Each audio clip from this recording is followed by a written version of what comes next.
What tech error, strike one already.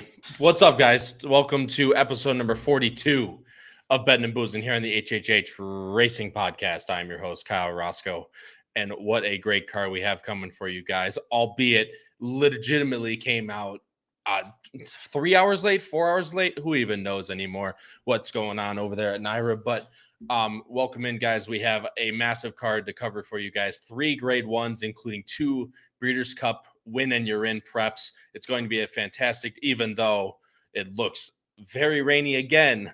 It only seems to rain out there on the weekends. It doesn't seem to rain during the week, only on the weekends. But we'll be taking a look, of course, at those races as well as many others on at Belmont at the BigA on Saturday. Welcome in, everybody. Thank you guys so much for joining the show. Greatly appreciate it. We already have a fantastic audience so far. If you guys are new here, please comment in the live chat. We read every single one and love to bring up your comments and have a discussion with you guys. So if you guys are new here, please go chat in the live chat. I would greatly appreciate it. But we'll just go over some particulars real quick here, and then we'll go straight into the handicapping as we have a lot to get through today.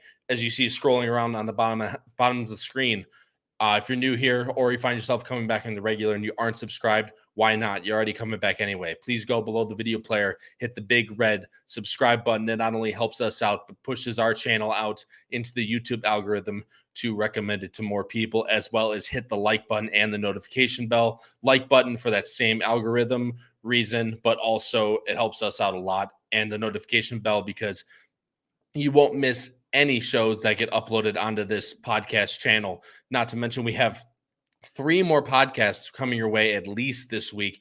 Obviously, this one going on right now, Bettin N Boozin episode 42. Tomorrow's, as you also see on the bottom bottom side of the screen, the flagship show tomorrow, Howard, Pete, and Paul will be covering the Fall Star Saturday, all stakes, and I'm assuming the late pick 5 at Keeneland on Saturday, where myself, Howard, and the man from University of Kentucky himself will all be there in attendance. So if you guys are coming out to Keeneland this weekend, please reach out to us either by email or by Twitter. Obviously, you can see my Twitter handle right here at AP Roscoe K. Please reach out. We'd love to meet each and every one of you guys.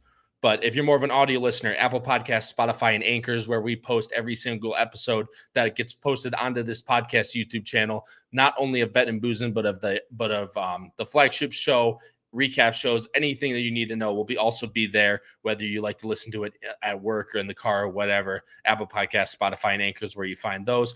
HHH Racing Podcast Power Picks, guys, still going strong.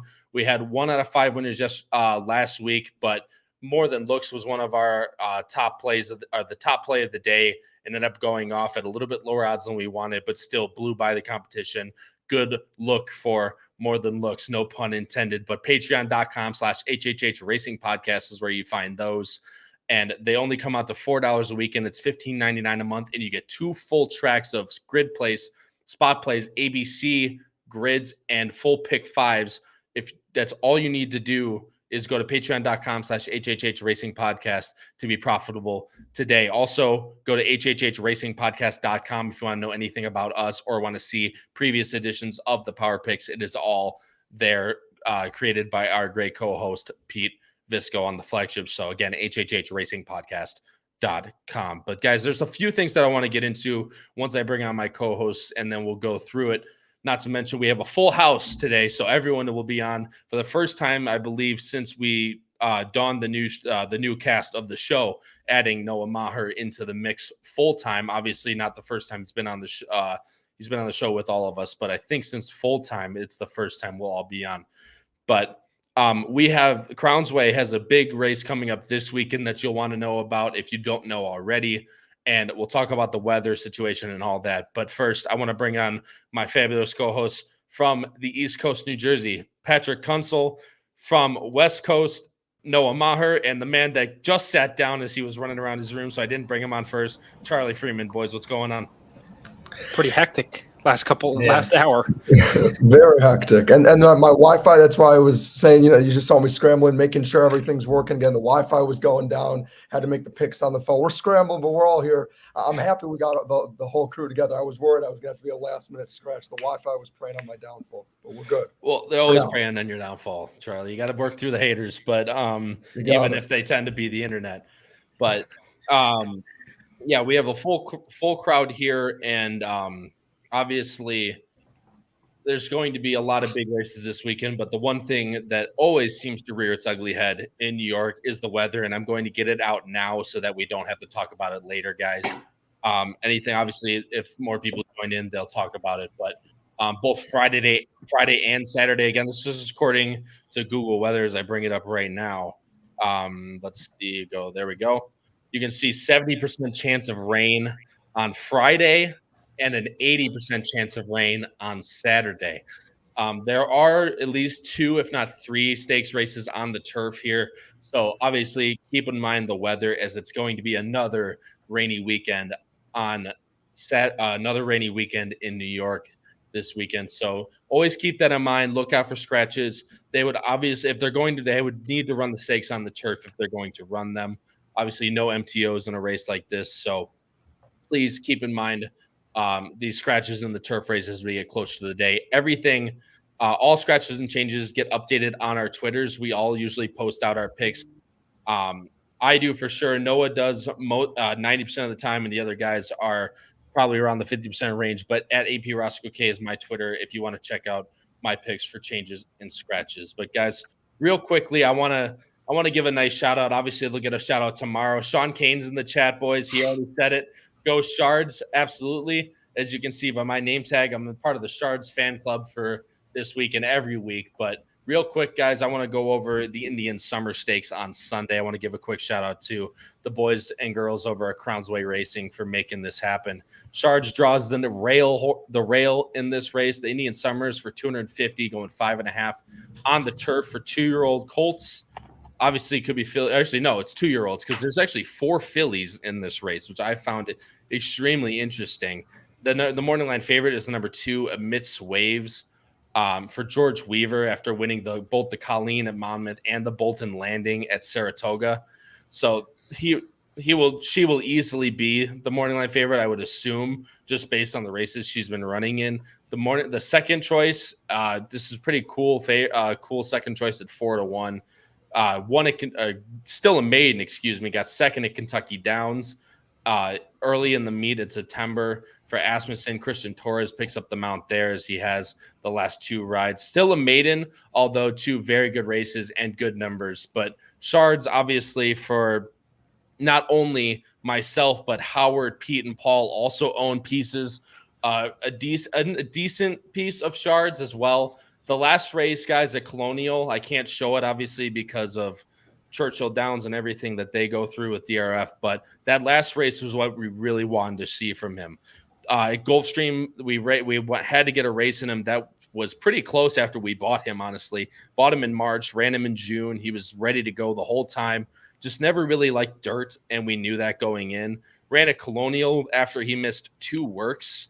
He was a little under the weather, and so he missed 2 works and then ran into that race and ran into Air Recruit, who, might I point out, Air Recruit won the Laurel Futurity, which is the race that Otago got second in last year by 5.5 lengths. So losing a length and a quarter to that horse is no small feat in and of itself. And then obviously the last race is what we really wanted to see from him all along. Just an absolute shot on the outside, winning by 5. Coming into this race, he's training up very well. He worked in 35-2 at Turfway the other day. We're very excited for Shards upcoming. So good luck to all the partners out there with Shards. And obviously, Noah, we will be in attendance along with Howard. So hopefully we'll all get a nice we all got to look good on Sunday, because hopefully we get a nice picture taken in the winner's circle. But I just wanted to point that out real quick before we get in. Obviously, there's 2 races on Saturday that we're talking about that have Breeders' Cup implications as I bring them up here. The Frizette is for juvenile fillies, and the Champagne is for juvenile boys. So a lot of juvenile implications this Saturday at Aqueduct. Obviously, those go no matter what the weather seems like at Aqueduct on Saturday. But 2 winning your ins, both grade ones, 3 grade ones total. Now that the Joe Hirsch Turf got moved because of rain last week, and now rears its ugly head again. But hopefully the rain stays away for this weekend. But lots of Breeders' Cup implications, lots of stakes implications. It's just a fantastic card over at Aqueduct, and it starts in race 3, guys. Like I said, we're not going to take too much of your time here. We're going to jump right into it. Race number 3, the first stakes on the card is the Fasig-Tipton Waya Stakes for a grade 3, going 1 3/8 miles on the turf. Draws a field of 6 with 2 MTOs possible. The morning line favorite will most likely be, I don't know, probably McCulloch, I would assume, followed closely behind by Romagna Mia, and then Parnack, I would assume. But obviously we have no morning lines out as these PPs legitimately came out probably an hour ago at this point. So obviously the guys, I appreciate your guys' efforts, of course, getting these, getting your picks in, and of course doing a little bit of speed handicapping, which we will put a disclaimer up before we get into this. The card just came out an hour ago, so this is going to be some pretty speed handicappy opinions. But if you guys want to see our full opinions on race day, please follow us on Twitter and we will post them there. But of course, we want to have a discussion with you guys. This is kind of an open discussion, as you guys will have just as much, time to handicap this as us if you guys have the PPs in front of you. So field of 6 for the first one. Again, McCulloch most likely morning line favorite, and I'll bring up the picks right now. We're all very similar here, guys. There's two horses that are realistically vying for the top, at least in my opinion. That's between Romagna Mia and McCulloch, as we all show, although Charlie has Parnack in second off that last big effort, beating McCulloch last time out. So but 2 of you guys have we're split 2 and 2, boys. We're split 2 for Romagna Mia and 2 for McCulloch. I'll let the McCulloch boys go first real quick. Patrick, I'm going to let you're to my right. You're going to go first. I mean, McCulloch, she's just the model of consistency for Chad Brown, as it seems these older mares always are for him. I mean, just back-to-back greatest stakes company, always runs her race. Yeah. And that Flower Bowl, listen, if there's one thing, I think Parnack is, going to be the third choice, and I do have the horse in third, but that Flower Bowl, I mean, the fractions were just very, very incredibly slow. And McCulloch still did kick on very well late, to, only lose by a length. And I just think in this spot, there should be a little more pace signed on. McCulloch looks just like, the normal horse. Probably going to go off as the favorite, but I'm not going to try and beat McCulloch in this spot. The one thing I will say is I'm not a huge fan of Parnack, and I think it's between the 2 and the 5, like we all have. I mean, we all know why you're not a fan of Parnack, but I also get it. I'm just giving you crap for that bad beat that was suffered that day at Saratoga. But I mean, she strike 2 because I already put up the logo on over my face in the first part of this show. So I'm already at 2 through 15 minutes. But I mean, like I said, she always runs her race, and Charlie, I'll let you touch on, and I'll let you go into Parnack, but just model of consistency, always around that low 90 buyer, which, I mean, seeing everyone else's buyers in this spot would be good enough in this spot. Yeah, I mean, I think Patrick kind of touched on a lot of it, and so did you. I mean, again, picks up IRAD with Chad again. You see, I mean, it's pretty much the only jockey and trainer combo this horse uses. As you mentioned, the figures for her have just been ridiculously consistent. Always runs her race, likes to, sit back. You always see that, early pace figure isn't anything good, but again, runs long distance, so it's not really a factor here. Likes to close in.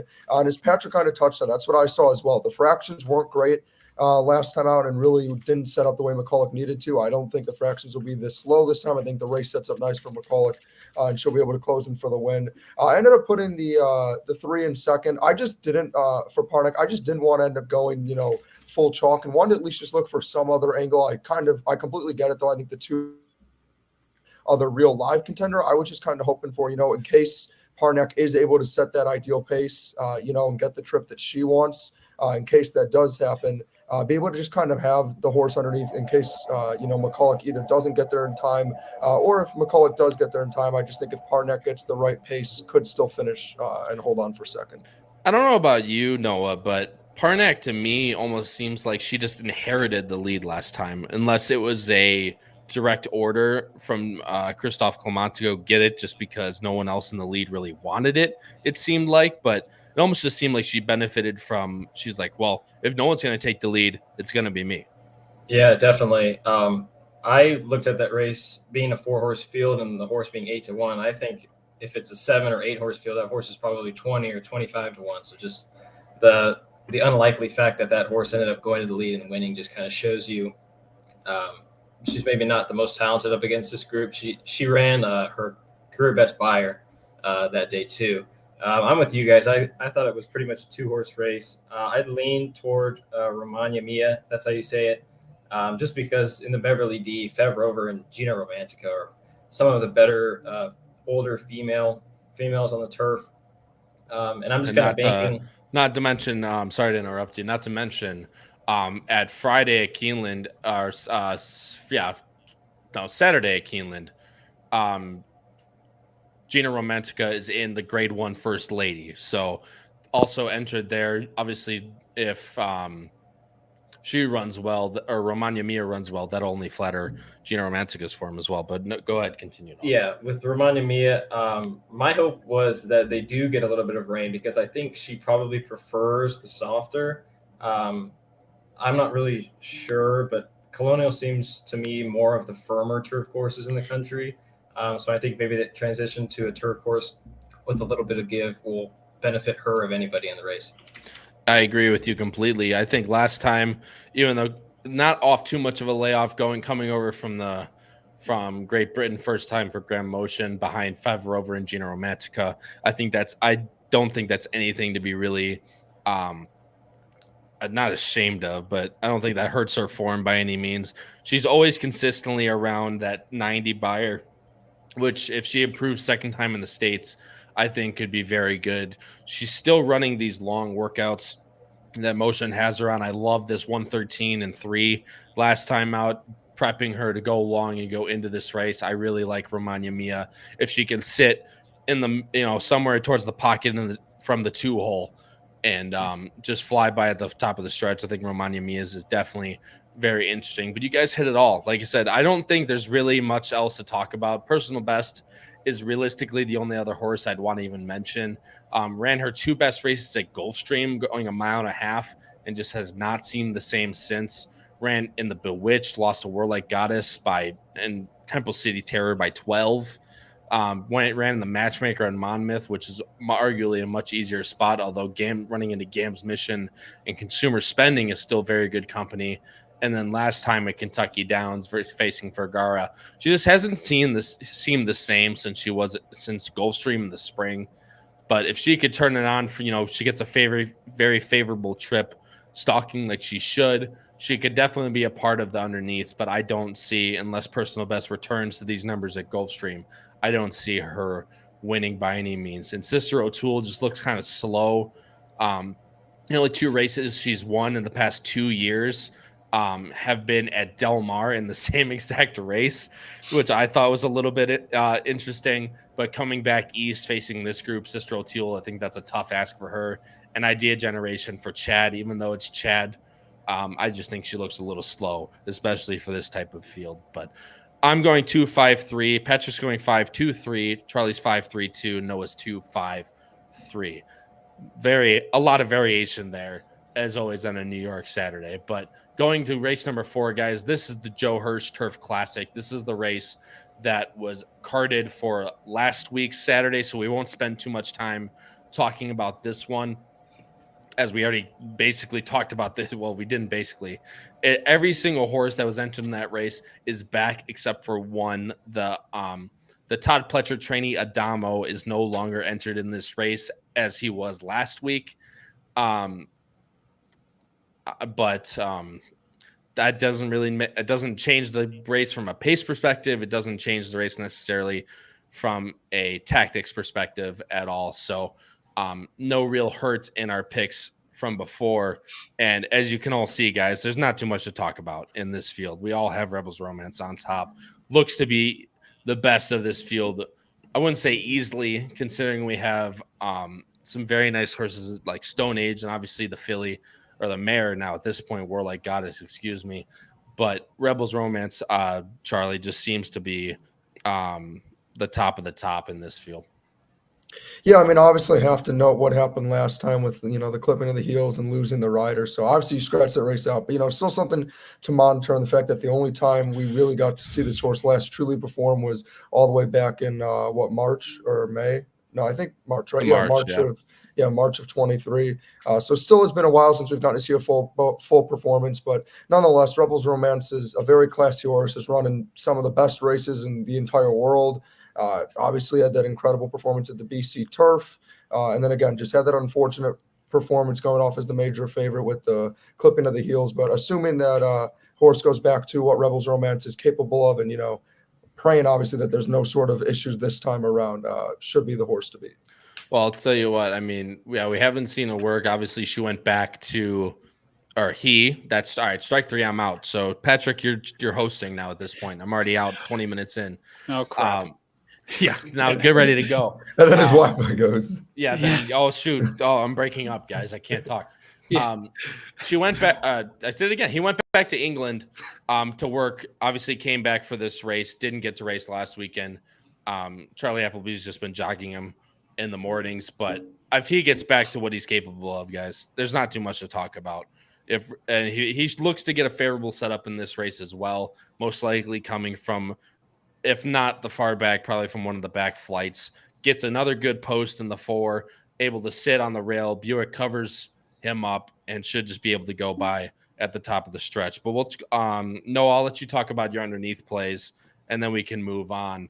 The number 2 is you have Warlike Goddess, obviously extremely talented mare, going up against the boys again in a spot like this where she's shown she can run before, but beating a horse like Rebels Romance and some other horses in this race is a tough ask.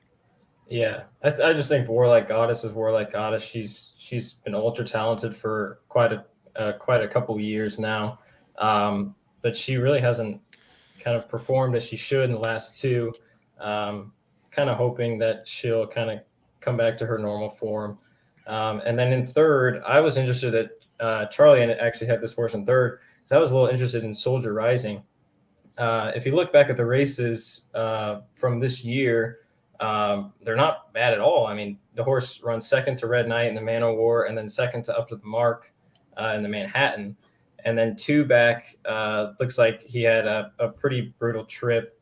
And then in the Sword Dancer, he was definitely not getting a Bolshoi Ballet in that race. Bolshoi Ballet was super impressive.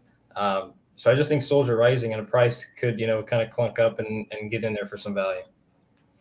Yeah, I mean, look, you got to create value somewhere. Soldier Rising is, as the boss man jokes, the best turf horse in the country. I know to never win a race. It seems like never win a stakes race. He's always there. He always runs his best. Last time in the Sword Dancer, I quote the Boston saying, if he doesn't win now, he'll never win a grade 1. And then Bolshoi Ballet absolutely blitzes by him at the top of the stretch. But, Soldier Rising is always one for me to consider underneath. But with a horse like Stone Age coming second off the layoff here for Chad, coming over from Aidan O'Brien's barn, obviously in the spring, I think I'm going to have to give Stone Age another chance. IRAD pops up on Stone Age as well. Should be able to be a little bit more prominent. If there's not too much speed in this race, maybe Stone Age can come up and tip out at the top of the stretch. While in my opinion, still getting passed by Rebels Romance, Stone Age might still be able to sneak in underneath for a nice 1-2 exacta punch. But other than that, guys, I mean, there's not too much either to talk about in this race either. Pining Spear ran a very nice race at Saratoga last time at closing weekend for Linda Rice. But beating a group like this is a very tough ask for a horse like that. Grand Sonata, I mean, it just looks now slow on paper, turning 4, won last race at Saratoga, but definitely need to take a step forward in a spot like this. So High has not showed up like he did back in Monmouth and United Nations in the last 2, as there goes the motorcycle in the background, whoever that was. It's got to be the Ohio State. I would assume so. Definitely is. And then that's classic Ohio State people. But and the astronaut's going to be out, and you're good. Sorry, and the astronaut's going to be out front. Doesn't distances over a mile and a half or a mile and 3/8 or anything like that doesn't seem to hold, except in the Red Smith where he was able to just legitimately walk on the lead by himself. But again, it's kind of, I agree with you, Happy Harry. It's kind of just, for me at least, it's a Rebels romance and move on. 4.72 for me, 4.26 for Patrick, or 4.72 for Patrick, 4.26 for Noah, and 4.26 for Charlie. Guys, moving on here. Like I said, not too much to talk about in the first two races, but this is where it starts to get really good. This is the grade 1 Frizette. This is the first time, first race on the day that has Breeders' Cup winning implications for 2-year-old fillies going a mile, 1-turn mile on the dirt for $400,000. And I'll switch over the picks right now, guys. And all three of you guys, this is some chalk eating stuff, ladies and gentlemen. For once in my life, I am not the one going with it. All three of them have the number 2 on top. The number 2, of course, is Life Talk. All three of us have the same picks. Todd, they do actually have the same. I didn't even notice that. Well, maybe I'm just stupid, guys. I couldn't. Maybe Probably. I'm all. That's the usual on how it goes, but we'll see.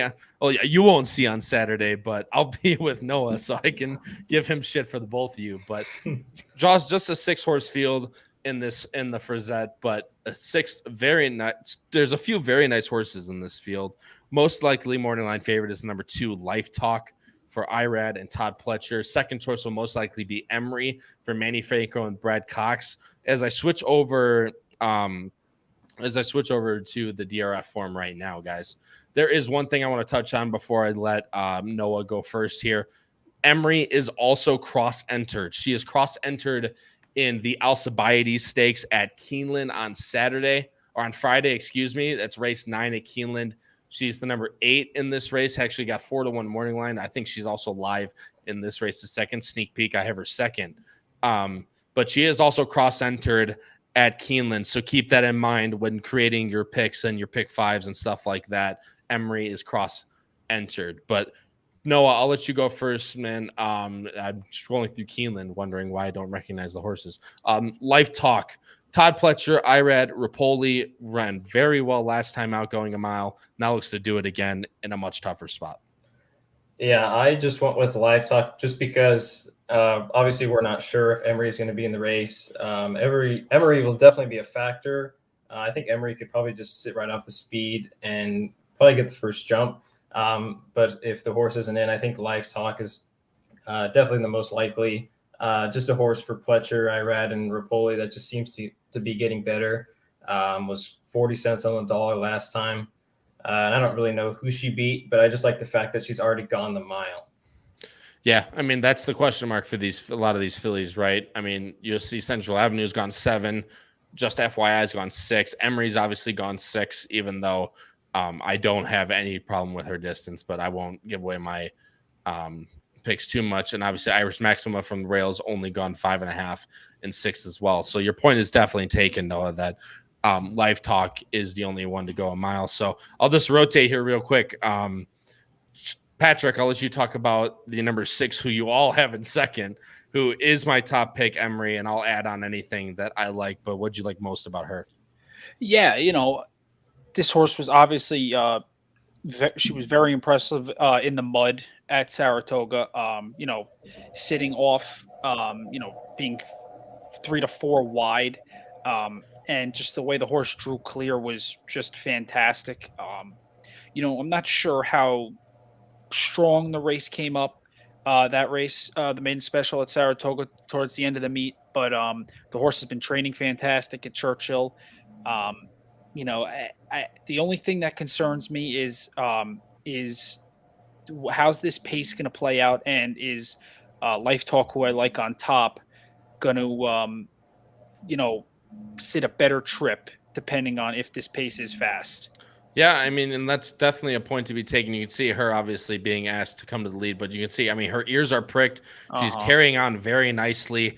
going away from this field, geared down at the end there by 5. So I just really liked visually what I saw from Emery, and I think with the Street Sense breeding more than ready, I think she can easily get the 1 turn mile for sure.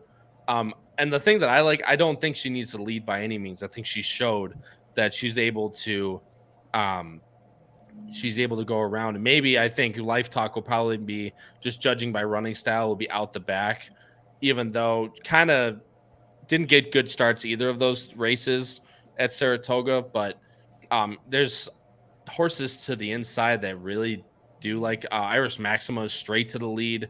Mm-hmm. Life Talk's not as fast out of the gate. Princess Indique has showed speed, even though I don't think she necessarily wants to be there too much, but she is tactical.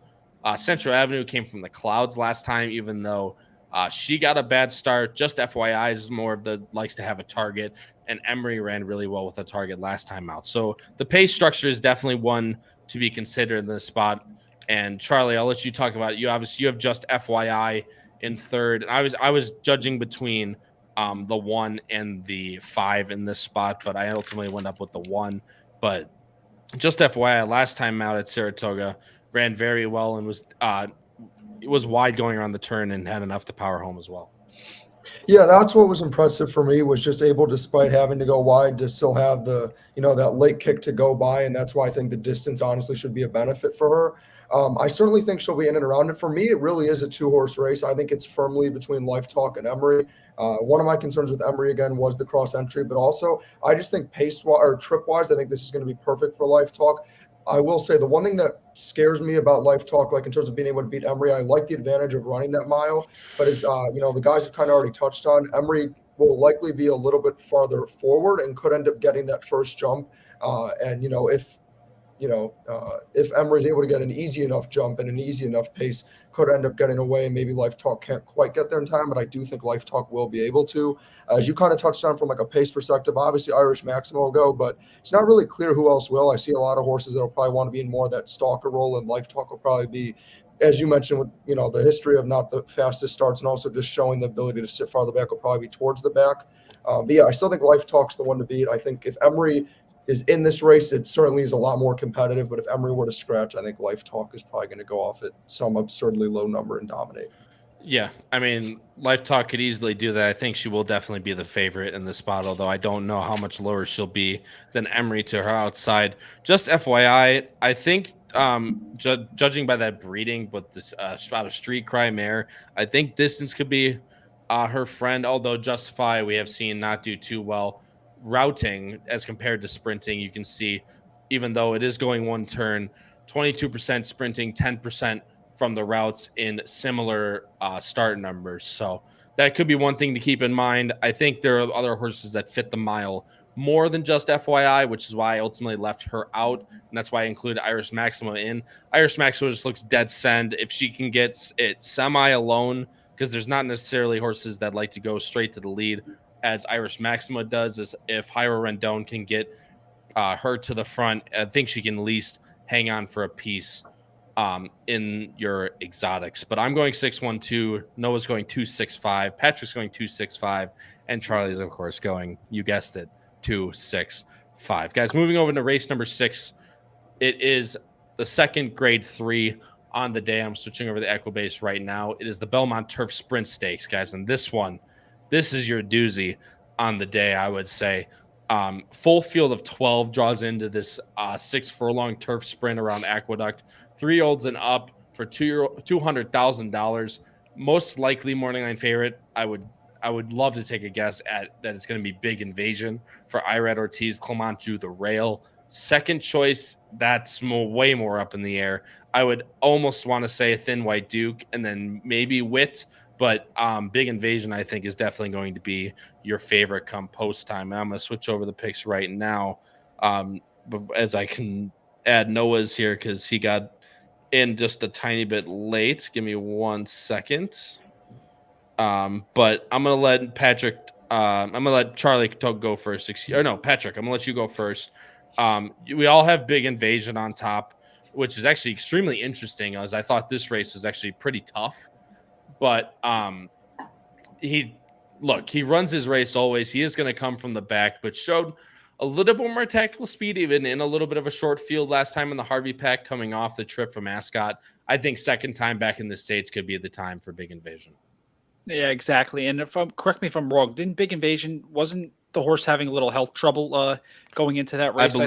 I believe that was the case. Correct us if we're wrong in the chat, but I do believe that was the case. Yeah, and listen, the horse lost by a neck. Then White Duke won finally. That horse was going on a losing streak like no other. Big Invasion's the class, like you said, Kyle. I'm not going to try and beat this horse. This is one of those spots though where if you don't like Big Invasion, you're gonna find a price. So, yeah, Big Invasion's the class has been working well. Comes back, from Ascot and gets another race. And, to be quite honest, didn't really take us too far of a step down in that spot. So I'm not going to, and also I'm not going to worry about the rail in this spot. To be quite honest, this horse is going to sit back and make its run with hopefully some pace signed on. Yeah, and I agree with you completely.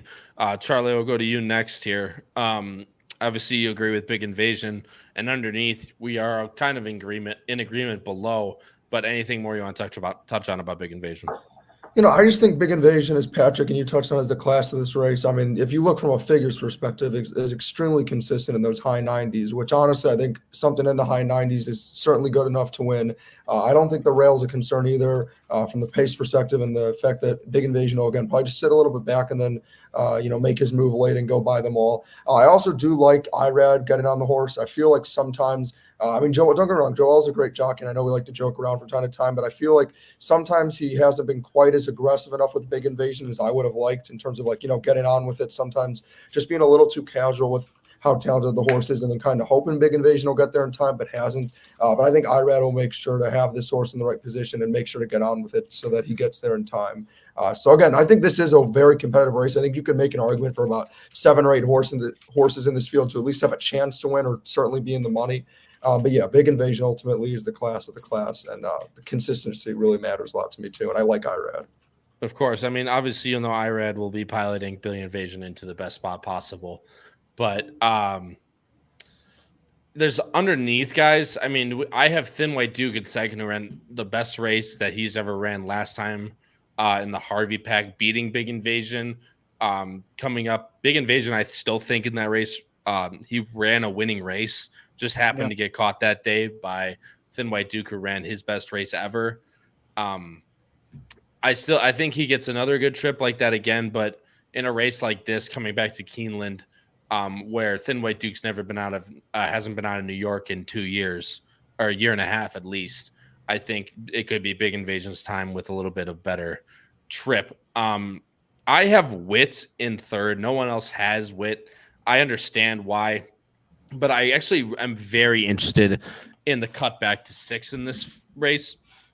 You can see all of Witt's best races have come in a mile. He used to sprint on dirt, won the Bayshore going 7, won the Sanford by 8 going 6. Again, that was on dirt 2 years ago. But I'm very interested in these horses that Pletcher has seen something that thinks that he'll get a little bit better of a jump going a little bit shorter. Witt could be very interesting coming back to 6 furlongs on the turf, which he has relished in speed figure wise in his last 6 starts. I think Witt could be very interesting, at least underneath for your exotics. No, I'm going to go to you here. You have the number 5, and I believe, obviously I don't have numbers, but I believe that's Eamon for Orseno and Manny Franco. Yeah, you guys are probably thinking, no, what the hell are you doing putting this 5 who's going to be a bomb in second? Well, you got to hear me out. So Eamon is for Joseph Ursano, who is typically a Gulfstream only guy. Pretty conservative trainer, I would say. Doesn't normally ship his horses outside of Gulfstream. But this horse has a couple times actually won at Monmouth 2 back. And in the last race, I have to tell a little story because on September 9th, me and the boss, Howard Kravitz, were at Kentucky Downs, and it was probably the most speed favoring track I've ever seen. And this horse somehow managed in a grade 2 to close against horses like Gear Jockey and One Timer and Bad Beat Brian. And the field was pretty decent.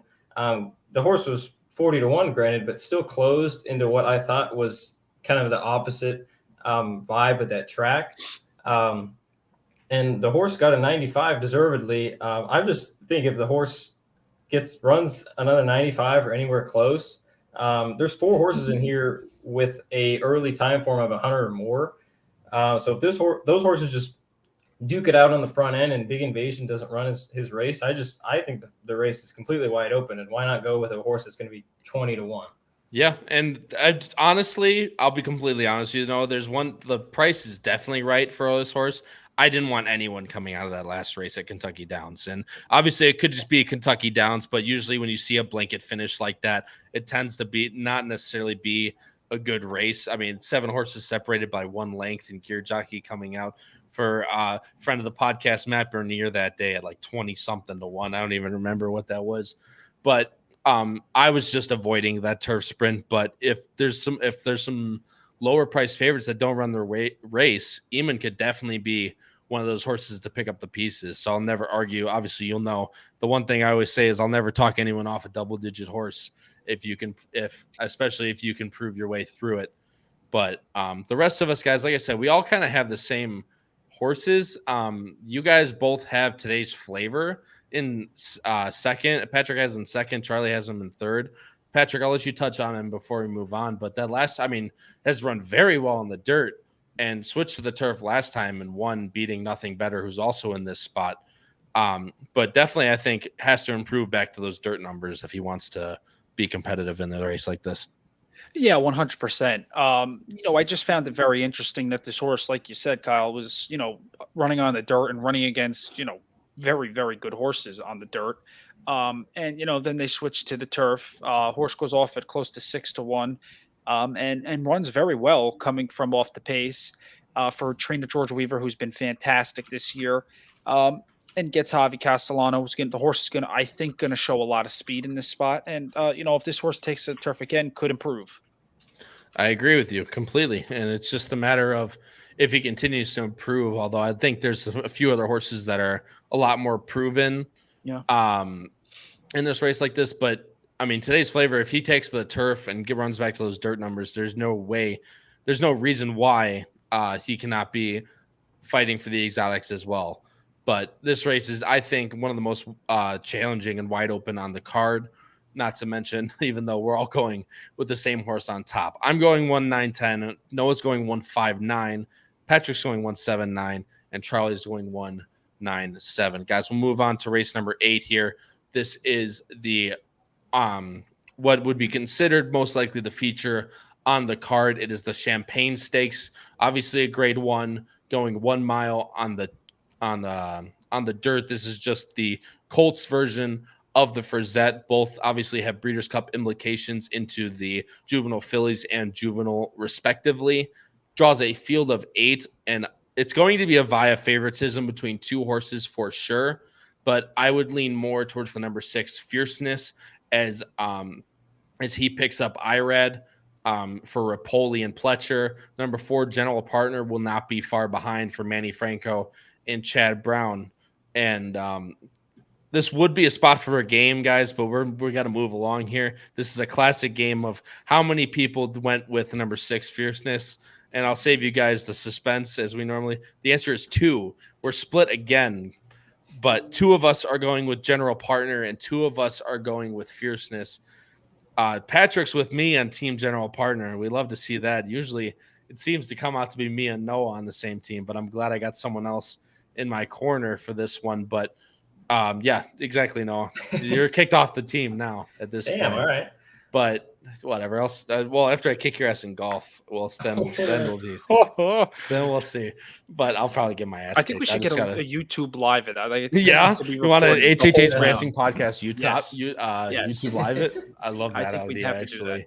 But anyway, joking aside, no, I'll let you go first on Fierceness. Obviously, we'll show the replay here, but ran an extremely good race in the mud at Saratoga. I mean, just absolutely blew by that field. Yeah. Off of that last race, Fierceness was kind of a buzz horse, going off at even money. Granted, the race was on the slop, but with the 95 buyer, I mean, he just looked ultra impressive.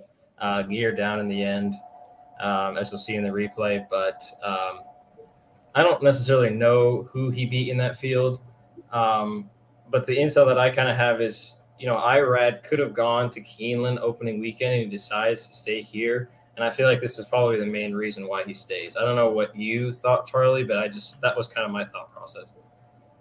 Yeah, no, for me, I think Fierceness dominated one going away, kind of as you touched on. Obviously, I didn't have that insight, but for me, it was just the fact that, Irad being here, always for me, when you see, arguably one of the best jockeys for sure in the world, whenever he's on a horse, you got to pay attention. Him and Pletcher, are as dynamic of a duo as they come. And yeah, to just win that effortlessly, geared down, 95 figure, dominates the whole field. I think Fierceness is clearly the horse to beat. And I'm hoping it ends up being a race where, there's two horses receiving a lot of money between the 6 and 4. Because for me, I'm all over the 6. And we'll get to our best bets later. But yeah, I think Fierceness is going to be extremely difficult to beat.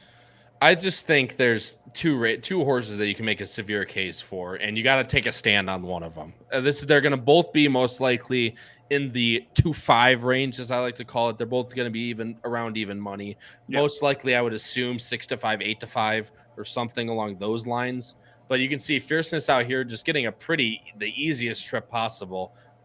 Went out with the 5 drop back at about the half-mile pole, and you'll see Fierceness just absolutely keep on with it. We'll skip ahead because there's not too much other to see than just Fierceness absolutely powering away and ended up being geared down just past the 16th pole and wins by 11.5. So obviously eye-catching effort for Fierceness, but Patrick, as we talk about General Partner, I'll show his last race as well, which I thought was also very impressive. Oh, 100%. And that's the whole thing. Chad, has this horse start at the beginning of the meet of Saratoga, 6 furlongs. Horse, runs decently well, has a little trouble in the gate. Couple things happen. He's the 3 here, by the way. And look, he breaks pretty slow. He breaks slow enough, right?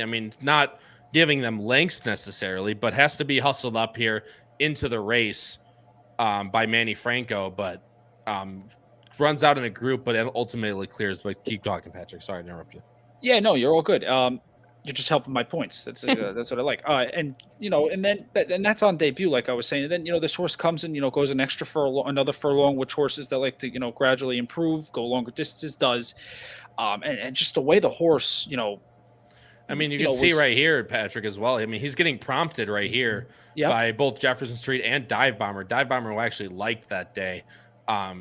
But you can see General Partner, finally, Manny Franco says go, and you can just see the button push, right? How he just spurts clear by 2 and just going on with it is what I really like to see, especially now going a little bit longer. And you look at the fractions, 22 and 3, 45 and 4. They were rolling. I just think also, you could look at it a different way, but, with the 6 Fierceness, that horse was in the mud, had everything go the right way. You look at the horse was not, kicked up, no dirt in the face, had nothing. I just think it was one of those spots where that horse was definitely the best, but is going to face General Partner who, has proved it 2 times out now and has improved in both starts. Yeah, and there's one thing that I want to touch on real quick about General Partner before we move on underneath. But Siggy Mendoza, a good friend of the podcast, completely agree with you, Siggy. Those not trusting big efforts in the slop, but General Partner for me, especially first time out in the slop, kind of like that. Obviously, horses, especially 2-year-olds debuting, like it or they don't. Obviously, Fierceness relished it that day, but I think General Partner being more tested, going from 6 then to 7, now to a mile. I think getting better with each start. I think the experience prevails for General Partner and runs his best. Timberlake's also in this spot, guys, who I have in second. I think this spot is a lot better for this horse. You guys have him nowhere, and I completely understand. I like that Ellis Park race too back, obviously where he ran going away, not to mention against a very live field. 3 next time out winners, including West Saratoga, who next time out won the maiden and then won the Iroquois, beating a horse named Risk It, who we all know is a very nice horse in his own right. So I had to throw Timberlake in there. Last time kind of ran a dud, but was very in tight, never really got through, had to push his way, and then got beat over the top by Nutella Fella on one of the slowest hopefuls of all time. But I think if Timberlake gets a better trip and a better spot which is here. But Timberlake is also cross-entered at Keeneland. Another thing to keep in mind. But I think he should go in this spot, and I think he's a little bit more live in a spot like this. But I'll let you guys rattle off what you guys want to rattle off here. But in my opinion, it's kind of more to a 2-horse race. I think the only other one we need to talk about is Gold Sweep. Charlie, I'll let you get a little bit in here, and then we'll move on. But Charlie, you actually have El Grande O in second, who go straight out to the lead type in state bred races for Linda Rice. For Carmouche board, there's a lot of things pointing to this horse saying go, but pace is definitely a factor, obviously. Yeah, I mean, ran massive last time out, got on the lead, went off at 70 cents after, going off at much higher values the 2 races prior, and just one going away. For me, the main thing I just liked was, despite, being a horse that wants to be towards the lead, like you mentioned, and more of a speed horse, I like the fact, and I had to include El Grande, was just the fact that he's, run farther than just about any horse in this field. Obviously, with the 4-horse also running 7 furlongs, for me, it was just a plus if a horse has shown the ability to go farther than 5 or 5.5 or 6, and was able to win going away. So for me, it wasn't a speed horse that was fading. And honestly, I have this horse actually in second. I mean, looking back at it in my notes, I think I sent you the wrong order, because my note says 645, but the screenshot I sent you says 655. I could also just be dyslexic, but it is fine. Go for it. No, I looked at the text I sent you was before I finished updating. Oh, so you're dyslexic, so that's fine. Yeah, that's on me, not you. No, but for once, this mistake is not on the host. I mean, you're already out of them, but this one's on me. I am out of them. It's true. I can't have another one. But yeah, I just thought this could be an interesting horse. So, if El Grande O gets an easy lead potentially, I don't think it will happen, but if El Grande O gets that right lead and is able to stay up there, certainly could be in for a price underneath either the 6 or 4 if you're looking for some value. You don't want to just go chalk. Yeah, I mean, look, if he gets out front and is able to, hold like he has been, obviously it's a bigger, tough task with open company now versus state breds. The only race he's ever lost besides his debut by more than a head has been in open company off the turf, which in a race for a horse like this, obviously he ran his way onto the dirt, and good thing that Linda Rice kept him on the dirt. But El Grande O will be the one that you'll want to go forth and never look back if you like him. Gold Sweep is the only other horse I want to talk about in this field, guys. Ran a very good race at Belmont in the Tremont, but since never really been the same. Sanford he stumbled extremely badly. He was dude. Yeah, that was our day. That was our day. Yeah, that was raw. Our Travers Day, I think, or no, it was the day of the live show. Yeah, it was a live show. I don't remember what it was for exactly. I cannot remember the race. I just remember that was the live show, and we all wanted gold. We all needed Gold Sweep. And the fact once he stumbled and gave the group 5 lengths, it was like, and was much the best too. But. Yeah, and then obviously ran in that hopeful. It says he steadied. I watched the replay. There wasn't much of a steady, at least in my opinion. But if the pace does break down a little bit, Gold Sweep could be the one that's going to be running. And I'm going 4.36. Doma's going 6.47. Patrick's going 4.76. Charlie's going 6.45. Guys, gonna switch over to the last race here. This race. Ooh, this is a doozy for sure. There's a lot of different ways that you can go in this race. A 1 3/8 for the Jockey Club Derby Invitational, going a 1 3/8 on the turf. Invitational only race for 3-year-olds that draws a field of 9 in this spot. The morning line favorite will either be the number 3 Web Slinger, the number 1 Measured Time. I'm assuming it's going to be Measured Time, but obviously that is to be seen on post day. But I'm going to switch over the picks right now, and you'll see 2 of us. We're see, like I said, Noah, we're always we're usually on the same team. Patrick. Never mind. Noah, you're fine. Welcome back to the team. You're fine. Nah, you can't take that back. All right, it's over. It's over for me. No, I already pick to the 3. Go to the good side. Leave the dark side. Yeah, change it for me. Yeah, I will change. Yeah, I will not. Either way, no, Charlie, I'll let you go first. Web Slinger obviously has been running his best this entire year, dating all the way back to Gulfstream, where he won off the layoff, winning the American Turf over Farbridge, winning the Autobahn at Churchill, and just losing the Saratoga Derby Invitational to a very nice Chad Brown in program trading. What'd you like most about Web Slinger? Yeah, I mean, you want to talk about battle tested. Look at the resume that this horse has been running on this year, as you mentioned. I mean, running in back-to-back grade ones, 2 incredible performances against some incredible horses like Major Dude, Farbridge, Program Trading, as you mentioned. So really battle tested. That's what I like. I mean, the horse isn't doing anything works-wise. It's incredible. Trained by Mark Cassie, picks up, I'd say now I can't be disloyal to Tyler. I'll say tied for favorite ever since what happened at the Derby. I love my boy Javier Castellano, who's just been incredible. So yeah, I love the fact that Web Slinger's been in so many tough fields. I feel like this is still a tough field, but an easier spot. I like the consistency from the horse, and just that it's a little less unknown. Obviously, measured time coming from overseas should be game and should be ready to go. Obviously, you've seen with the 3 comfortable wins and going off at less than even money all 3 races and some stakes races overseas. So certainly should be arguably the horse to beat. But yeah, I just wanted the horse that's been running in America, that's been running in by far the hardest races, and has performed in all those races and is ultra consistent. And got to rock with my boy Javier Castellano. So that's how I ended up on Web Slinger.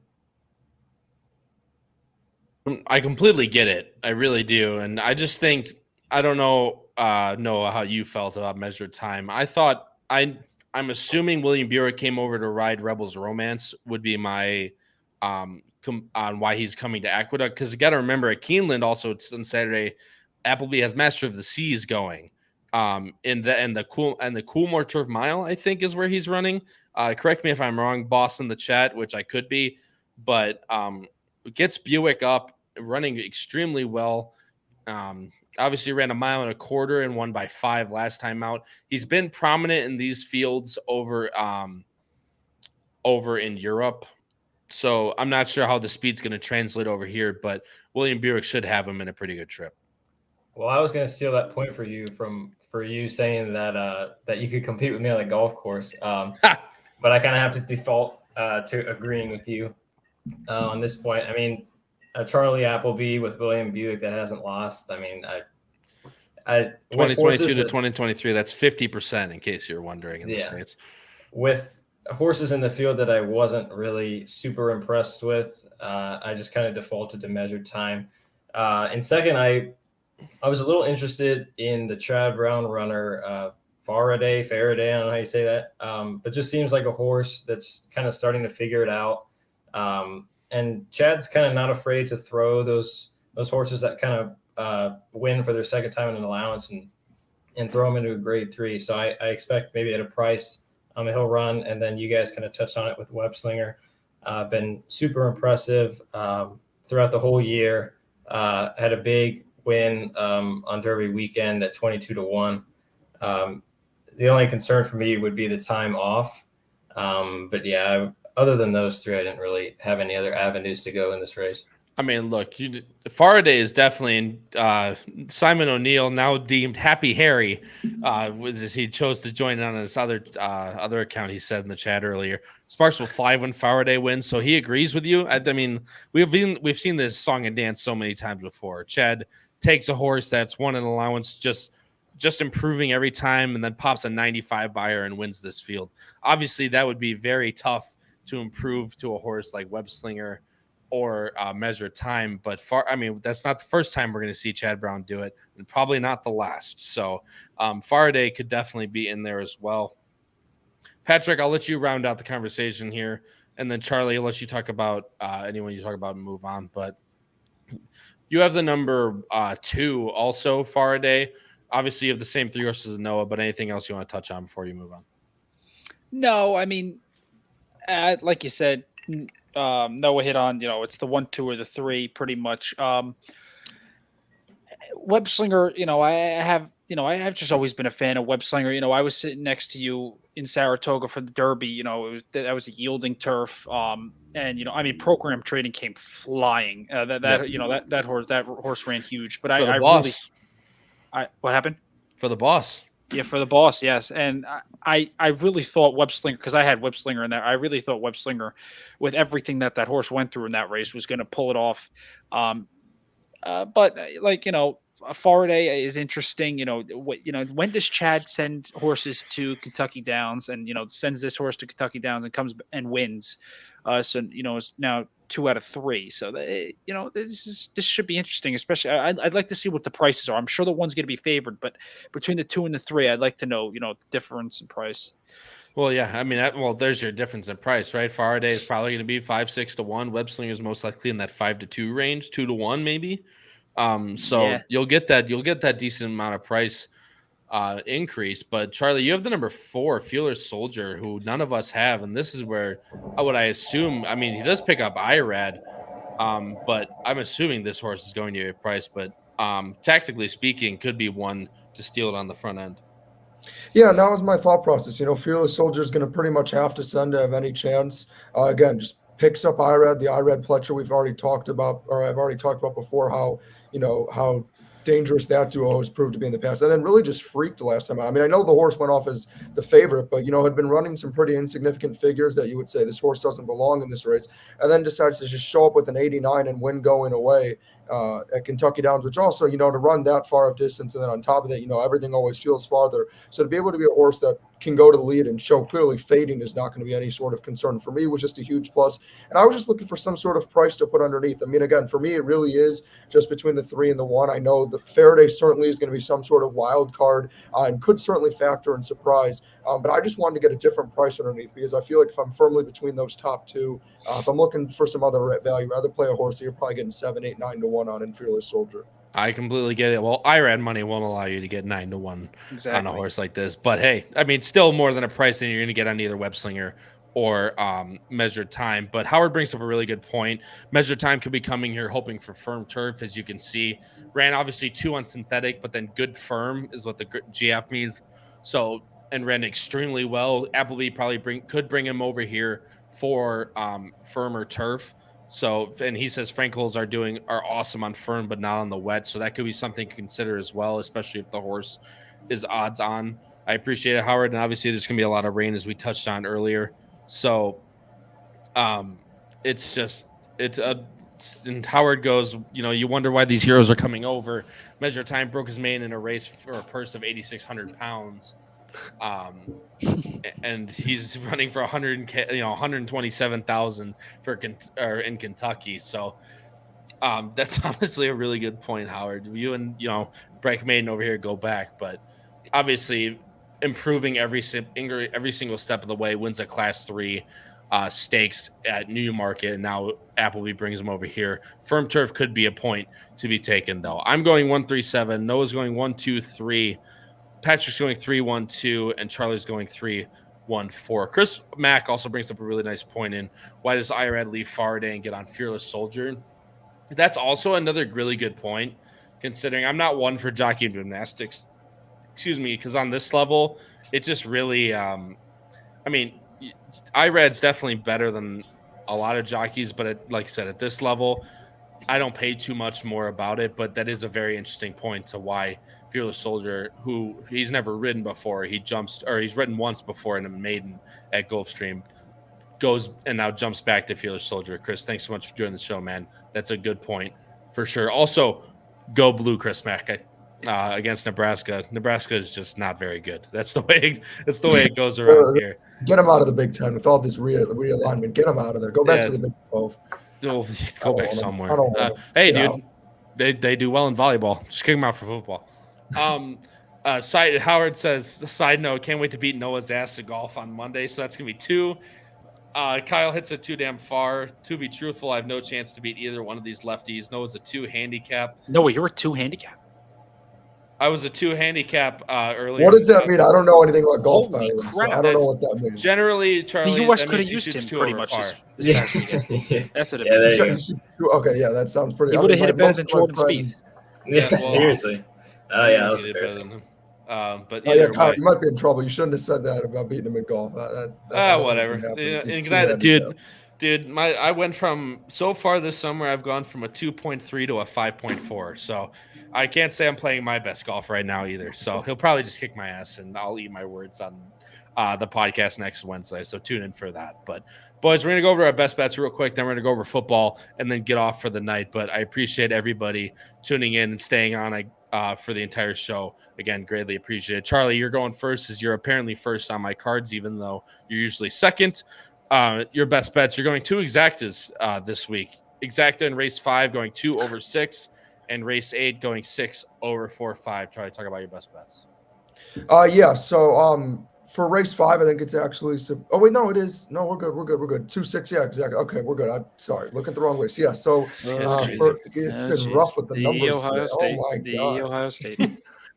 I'm not taking that 1, violation. 2, 3, 4. Yeah. So for Life Talk, obviously we touched on earlier how I think it really should be a 2-horse race. Obviously, have to see if Emery actually runs. So if anybody does tail that bet, make sure to pay attention if Emery runs there at Keeneland. But I just think the distance works out for Life Talk. Like I read with Pletcher, I think Life Talk's going to get the perfect trip. But Emery's the only other real contender. And then going into race 8, again, I think Fierceness is just going to be too tough to beat. I get the concerns with the slop and this and that, but ultimately I believe, again, I read Pletcher, this horse freaked and dominated that race, looked to have so much more in the tank. I'm not worried about the distance. And then, the 4 is the obvious one to put underneath. And that would probably be the exacta that I would hammer. And then I'd definitely sprinkle a little bit on that 6-5 just in case, because I'm sure that payout will be significantly nicer. So those are my 2 best bets. Absolutely. Good luck on your best bet, Charlie. Patrick, going to you next. I call this the psycho best bet. Patrick's going race number 3, pick 3, dead cold, 5-3-2 on the pick 3. Race number 8, a win on the number 4 general partner with an exacta 4 over 7. Patrick, talk about your best bets. Yeah, well, I try and beat what I think is 3 monsters, and so put them in a pick 3, and maybe it'll pay 6-1, 7-1. Play it, play it big time. And then, I'm going to play in the 8th race. Big fan of general partner as you are, Kyle. I'm going to play that horse to win, and I'm going to play an exacta with general partner and Gold Sweep, who I think might bounce back. Yeah, and I don't disagree with you. Gold Sweep is interesting. Gold Sweep's the horse that I chased that I mentioned, but if the pace does melt down, I think Gold Sweep is going to be your ticket there. So I don't disagree with you about all, Patrick. Good luck with your best bets. Noah going with the you didn't get Noah did give me best bets. I got to change them real quick. But you have them, obviously. Your best bet, your first best bet is one you talked about earlier and liked a lot. Race number 6. You like number 5, Eamon underneath. Yeah, I already tried to sell you guys on Eamon. Just a horse that's going to be a price that I think can maybe run in the money. And then in race, I believe it's race 8 and 9, I have a double with general partner and Fierceness into Measured Time, which is the Appleby, which is not anything special, more of a logical play. But with the bomb, I figured I'd go with the shot because the horse can run better than the 2 buyer that True Shot did, right? I mean, he's got to. This really is a show for the ages. We're just giving everybody crap. Everyone's catching strays, dude. There's no one safe. Not even the boss is safe. So good luck trying to everyone else. He's comfortable now. He's got a spot in the show locked in. He's not a guest anymore. That's right. Yeah. Don't have to impress nobody except he'll have to answer to him in, I don't know what, 2-3 days, something like that. But either way, Noah, good luck with your best bets as well. There it is for anyone that's not listening to the audio. Race number 6 again, Eamon underneath, and race number 9 or race number 8. Excuse me, I didn't change that one, but 2-6 with 1 in race number 8. Noah, good luck with your best bets. In race number 3, guys, I'm gonna give another nut double, as someone called it in the comments last week. I'm gonna go with Romagna Mia and McCulloch over Rebels Romance. I just think that seems the most logical double to me on the card. And if you get anywhere from 3-1 to 6-1 in that range, I think that's fair value, especially with I think McCulloch will probably be 4-1. Romagna Mia will be somewhere around the 6-1 price. I really like the 6-1. Obviously, Romagna Mia is my top choice, but McCulloch in there too. And then we just Dutch the double. So you Dutch the dollar amount that you bet based on based on getting both bets with the same payout. So it doesn't matter necessarily who wins that first race. As long as Rebels Romance wins, you're getting paid the exact same. So that's the idea of Dutching. And I'm going to go race number 8, a win on number 4 general partner. I think 9-5 is very good value for a very experienced 2-year-old who looks to sit a very nice trip from his post position. So I'm going to go with race number with a win on the number 4 general partner. But guys, that'll conclude the horse racing segment. We're going to stay on for a little bit longer, talk about a few sports games that we like and our best bets going through the week in both NFL and NCAA football, as there's some big matchups in both. Thank you guys so much for joining in. Greatly appreciate it. Anthony Raza, thanks so much for joining the show, man. Greatly appreciate you joining. Steven Grutner, I don't think I've seen your name either. Hitting the like button. Absolutely. If you guys are here, smash that like button. If you guys enjoyed this show, there's a lot more people than only 19 of you watching. So if you could smash that like button, we'd really appreciate it. And it really helps us out. To both Anthony Raza and Steven Grutner, like I said, I don't think I've seen your guys' names before. Welcome in. Thank you guys so much for joining the show. We greatly appreciate it. Howard says, see you all tomorrow night. Tomorrow night, guys, at 7:30 p.m. Eastern time. Howard, Pete, and Paul will be going over Keeneland Fall Stars Saturday. Again, that's Keeneland Fall Stars Saturday with, I believe, 3 races with Breeders' Cup implications as well. So you guys will not want to miss that. Again, 7:30 p.m. Eastern time. Tune in to the HHH Racing Podcast YouTube channel and obviously on all the audio platforms for that. But Charlie, I'm going to leave obviously the floor to you. Lots of really good college football action again for once, as well as everything with the NFL. But I'm going to leave it open to you with your best bets for football. Yeah, so unfortunately, because of, the whole winging it on the handicapping for horse racing, I don't necessarily, have bets in. I'm just going to kind of highlight the games that I think everybody should be paying attention to for college football and then the NFL. So the first one I'm going to point out, shout out to Noah, is the worst conference in college football, but they get overranked anyway. Kentucky versus Georgia. Georgia's given 15. I mean, look, I know it's at Georgia, but I'll tell you what.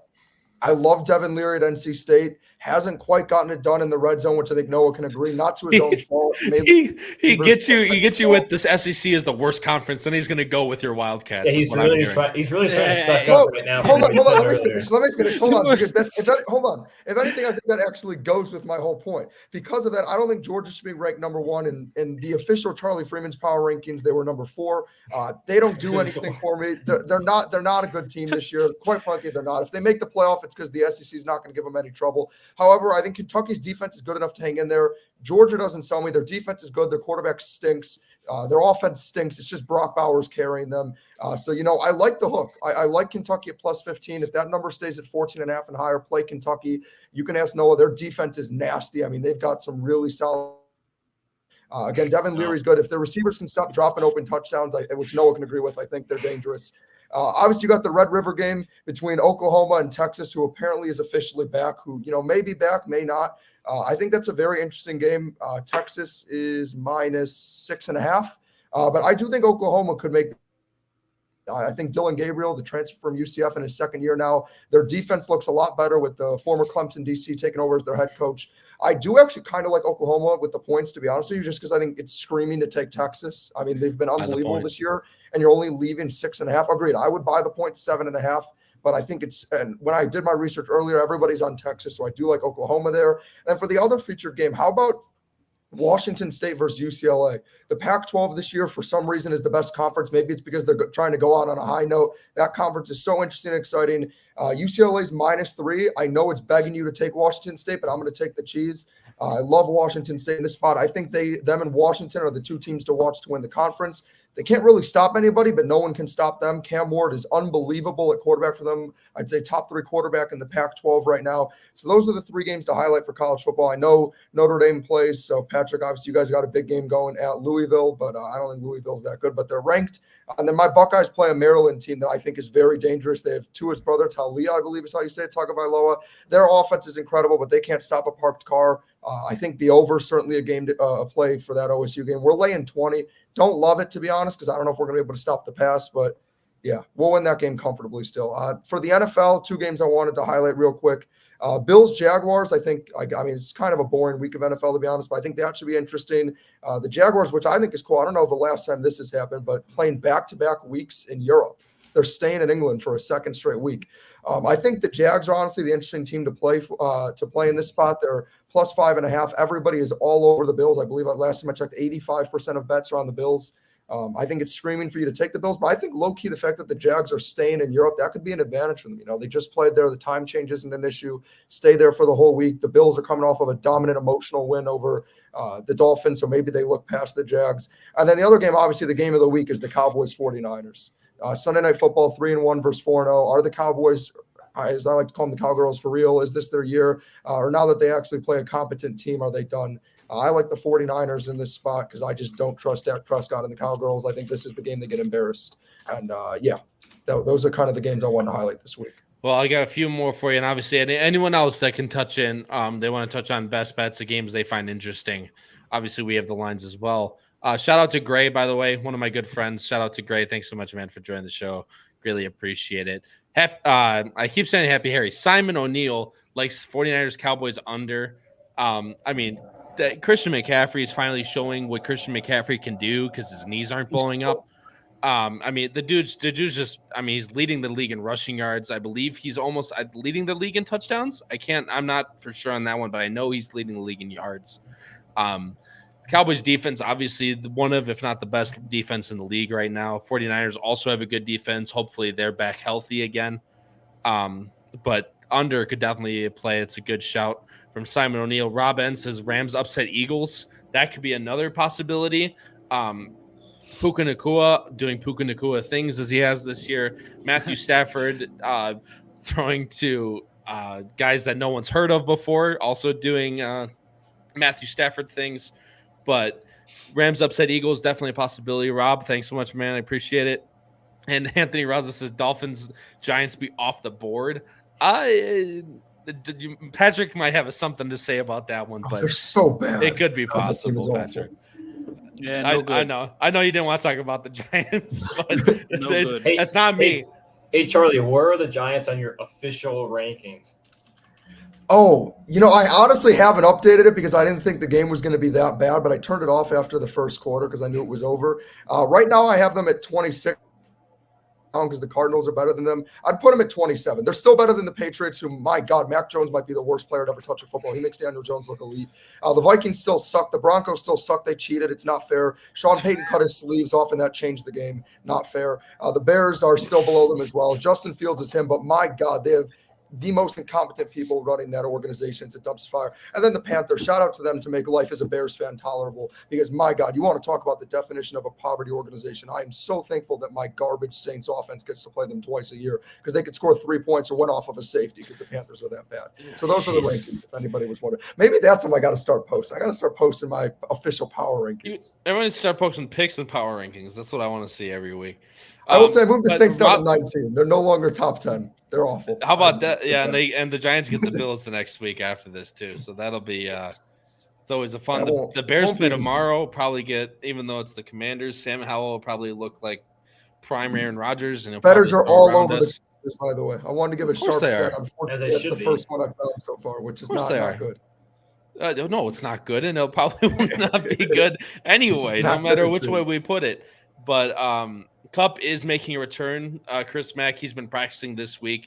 They're aiming for a return this Sunday at the Eagles, which should obviously only help that multi-layered offense to go in coordination with the defense that has been slipping a little bit, but looks still as tantalizing as ever. So with the return of Cooper Kupp, that line is very interesting to beat the Eagles, if not with the points for sure.